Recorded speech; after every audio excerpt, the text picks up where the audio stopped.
This is Euronews Tonight. Here are your top stories. High-stakes diplomacy in Moscow. German Chancellor Olaf Scholz urges de-escalation as Russian President Putin says he doesn't want war in Europe, but maintains that Russia's security concerns still haven't been addressed. Russia says it's pulling some troops back, but Ukraine's foreign minister says his country will only believe it when they see it, as NATO also urges caution.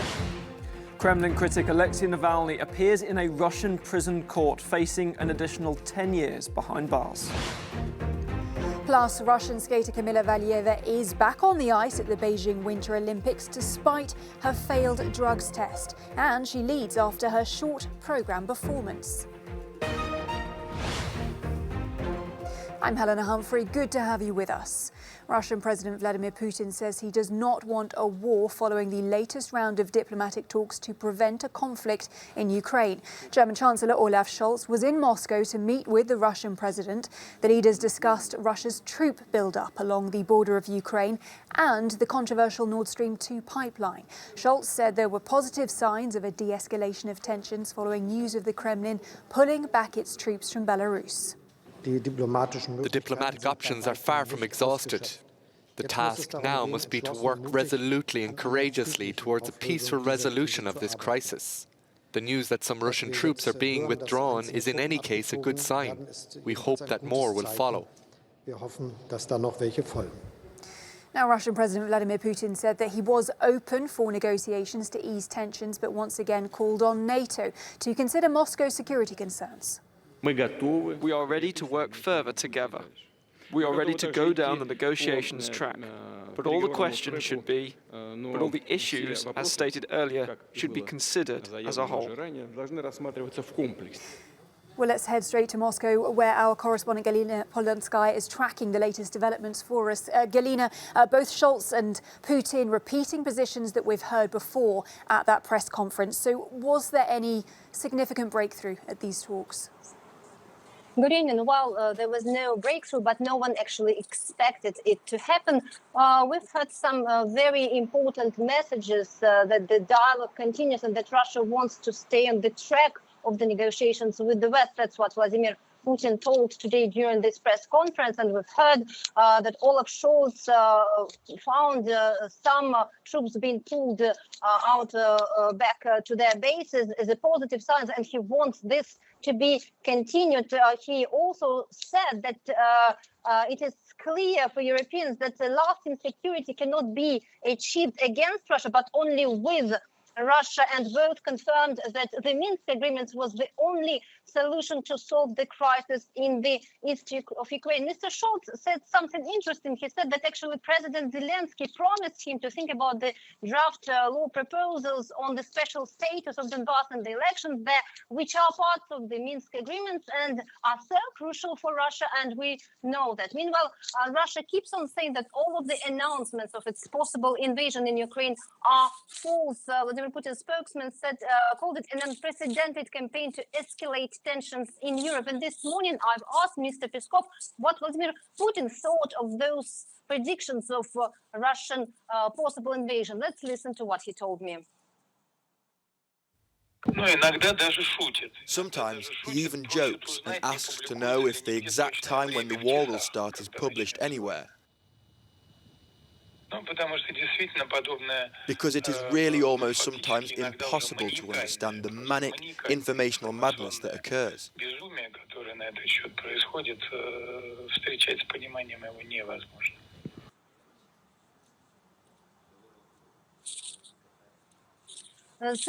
Yes, the path of the dialogue is open, but of course Russia underlines that it is ready to talk only if its concerns are being taken into consideration. Meanwhile, Galina, the Duma passing a text this morning calling for President Putin to recognize 2 breakaway regions in eastern Ukraine as independent. What happens next?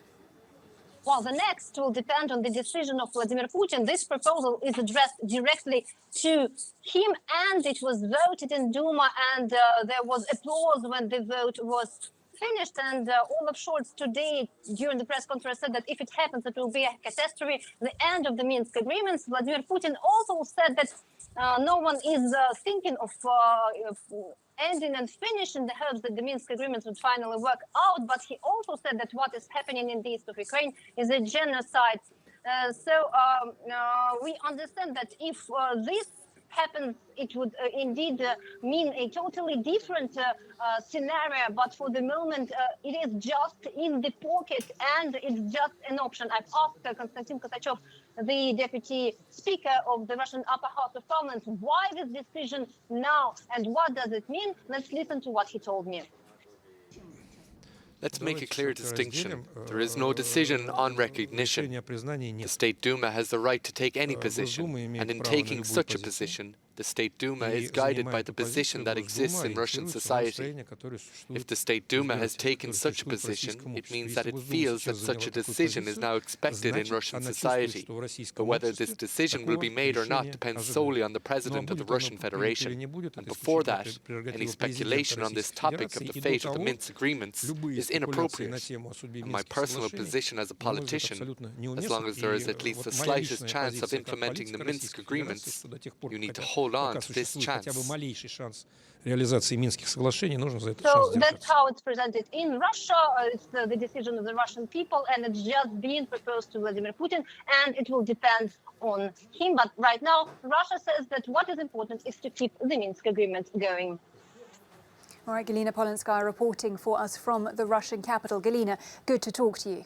Well, standing by for us now in Brussels is our correspondent Shona Murray. Good evening to you, Shona. Two words which many, I think, people were watching for from Olaf Scholz were Nord Stream 2. He finally said it today in Moscow. But is it clear what Germany will do in the case of a Russian invasion?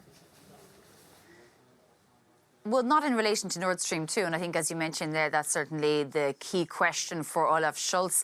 There's been calls to decide around Nord Stream 2 regardless of a Russian invasion. Many people believe this is a geopolitical tool for Vladimir Putin and for Russia, and it'll consistently be so unless the whole idea is scrapped and Germany and the rest of Europe rely on gas supplies from elsewhere. He also, though, didn't say what would happen to Nord Stream 2 in the event of a Russian invasion, other than to say there will be deep and wide consequences. Olaf Scholz very much putting the position forward that diplomacy matters, that there has to be sustainable security for the whole of Europe. That includes Russia, and that war essentially needs to be averted. Now, also very much on the agenda today here in Brussels was that the news about so-called de-escalation of Russian troops from Ukraine. We heard from several sources in NATO, including the US permanent representative to NATO, Julianne Smith, who said they've heard before that there was a de-escalation and that hadn't been the case, but they would certainly be looking at it from a NATO perspective, from an aerial perspective.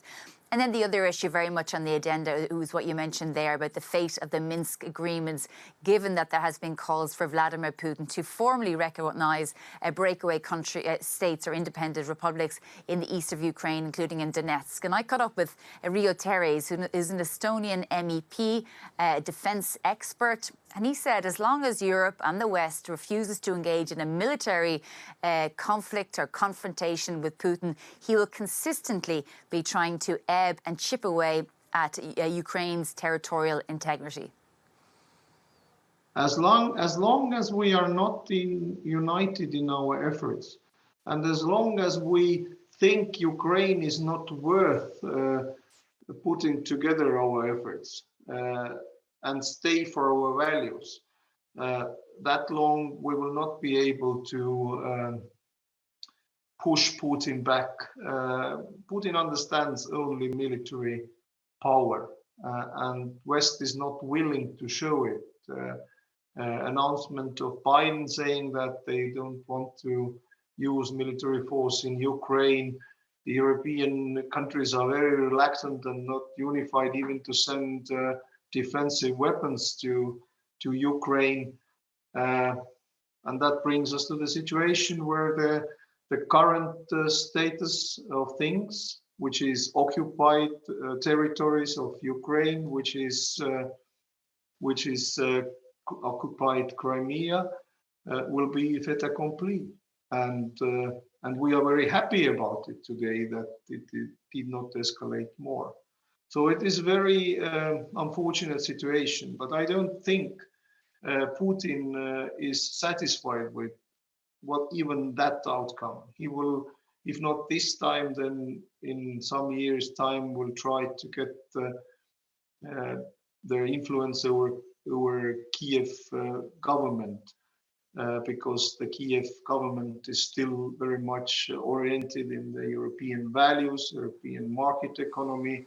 That's Riho Teres, Estonian MEP, speaking to me earlier with a very pessimistic outlook, saying that we need to brace ourselves for constant confrontation with Vladimir Putin for many years to come, because his intention is to continuously chip away at Ukrainian independence.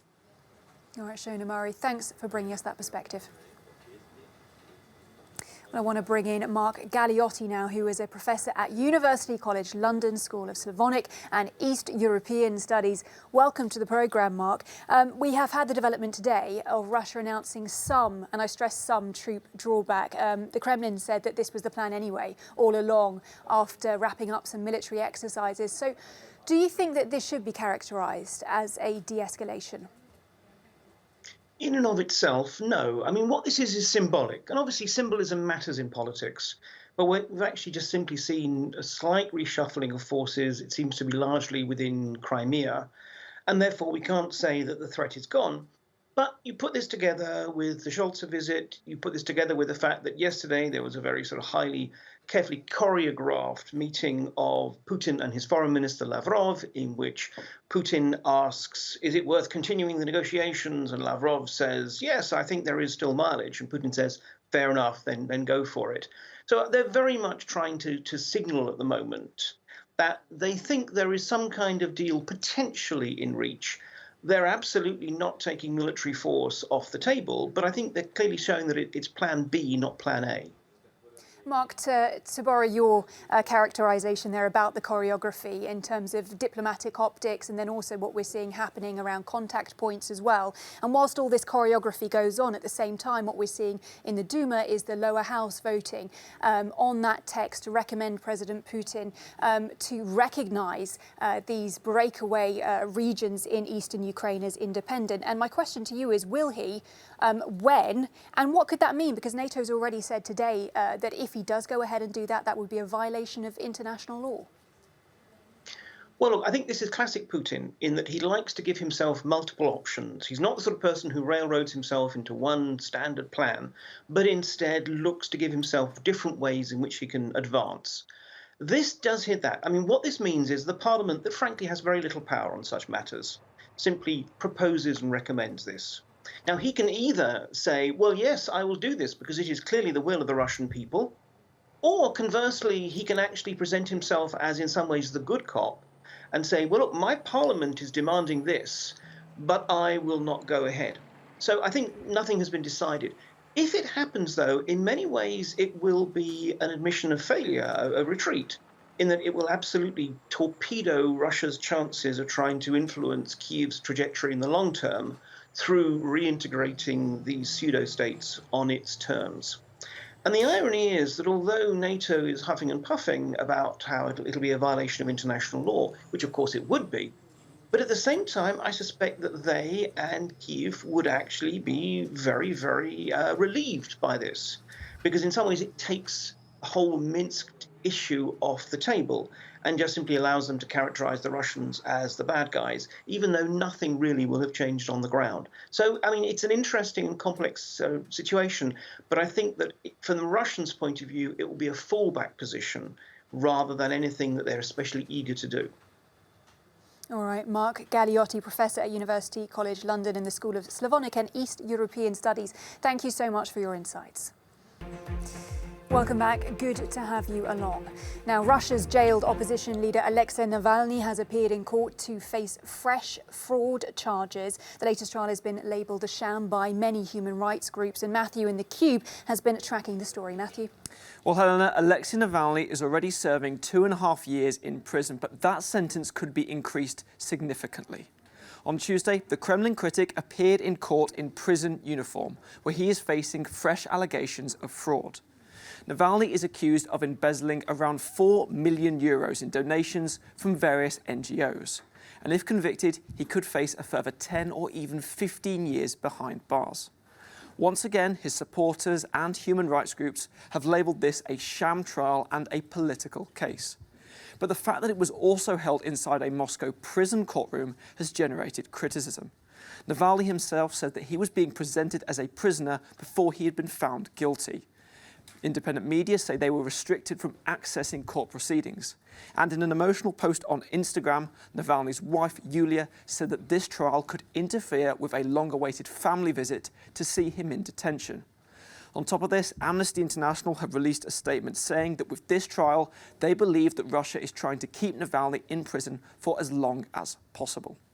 The Kremlin critic was initially arrested on his return to Russia in January last year, after he had spent several months recovering from a nerve agent poisoning that he blames on the Kremlin. Moscow has denied the allegations. But a month later, Navalny was convicted for violating the parole conditions of a 2014 fraud case. And since then, he's been held in a maximum security prison around 100 kilometers east of Moscow. And many people are saying that this latest trial is another move in Russia's widespread crackdown on the opposition and independent media.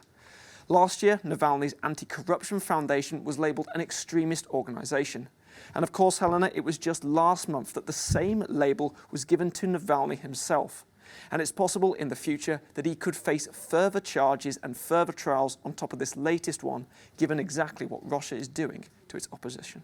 All right, Matthew, thank you so much. Important to track that story, of course, at a time of heightened tensions between Ukraine and Russia as well.